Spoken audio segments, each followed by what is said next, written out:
man, what a privilege it is to be here with two of the grand old men to be of PIXAR Canada. Oh, thank you. Thank you. Yeah, and as we got the tour and I'm walking through this place, I see there's just one floor left, you know, the second floor to refurbish. Will there be a party after that's done, or do you get the feeling that PIXAR Canada will always be building? That's a very good question. So the first answer is yes, there will be a party. That much we can guarantee. Yes, I can guarantee that. Will there be foam bullets fired? we like to party. The second question is harder to answer. We'll see how things develop at this point. We're happy with our size, with our location, with our facility, and we'll see how things play out over the next, few years. But the one constant has changed, so it wouldn't surprise us if we're building somehow, renovating. I was impressed by the size of your computer storage data center, all your servers that you have, the cooling system. Have you also got the world's largest backup generator, or do you trust Vancouver? We actually don't have a backup generator.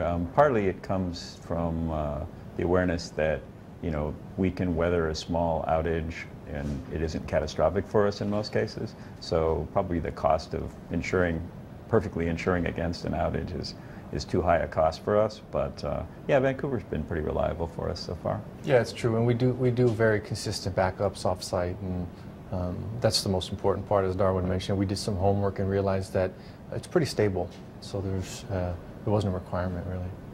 Well, you're probably in the best position to talk about this one. I heard a little bit about the relationship between PIXAR California and PIXAR Canada, but could you detail that just a little bit more? Maybe you could take turns talking, but how does it all happen, and will there be collaboration on every project in the future?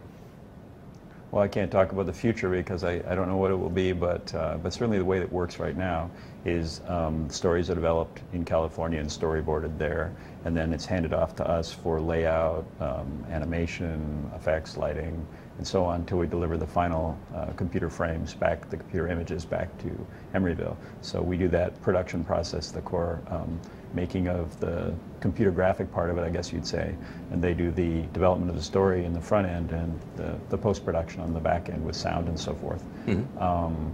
And the relationship is a really interesting one because we certainly need each other, and there's a lot of creative value we get from the folks on that end, and we have to do all this over a network connection most of the time. Although we do travel some, it's really all electronic collaboration, and figuring out how to do that well has been an interesting part of the process.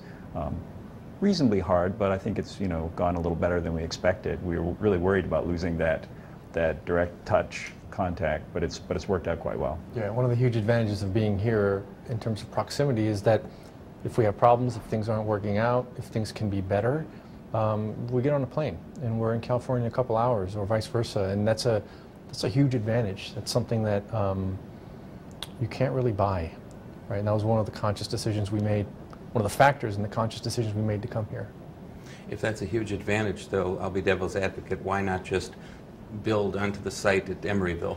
It's a good question. So these are short tunes, and they don't have there's no box office that comes in for these things. Budgets are tighter, and so consequently we wanted to keep the quality as high as possible. To us, there's only feature film quality, no matter what we do, and we felt that we could, keep the quality up.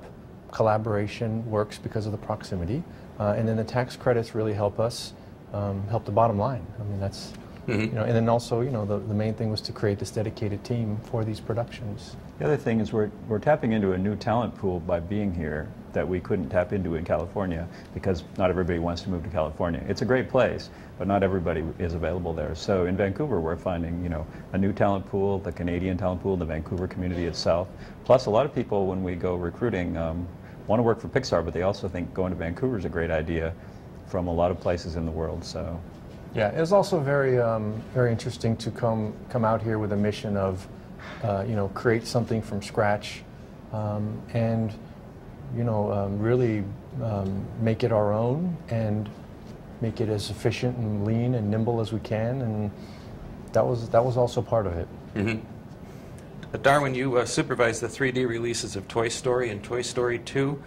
3D is starting to evolve into two different camps, those who think it's the next step, the future, and those who think it's always going to be an option. Where do you stand on that, or what's your feeling, and what's your attitude toward 3D?